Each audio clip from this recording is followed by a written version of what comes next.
Private সেক্টরে job করা হচ্ছে সবচেয়ে কঠিন কাজ। কারণ এইখানে দেখবেন যে কোনো কোম্পানি বা অফিসে দেখবেন কিছু শ্রেণীর লোক থাকে, তারা শুধু যে মালিক পক্ষগুলো আছে না, তাদেরকে শুধু তেল মারবে এবং দেখাবে যে সে এত এত কাজ করছে।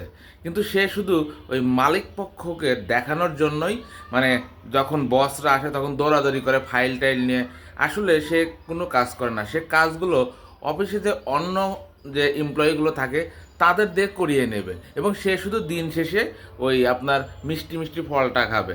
দেখা যাবে অন্য একটা এমপ্লয়ি গাছ গাড়বে, সেই গাছটাকে সুন্দরভাবে পরিচর্যা করবে, গাছে পানি দেবে, গাছে ফল ফলাবে।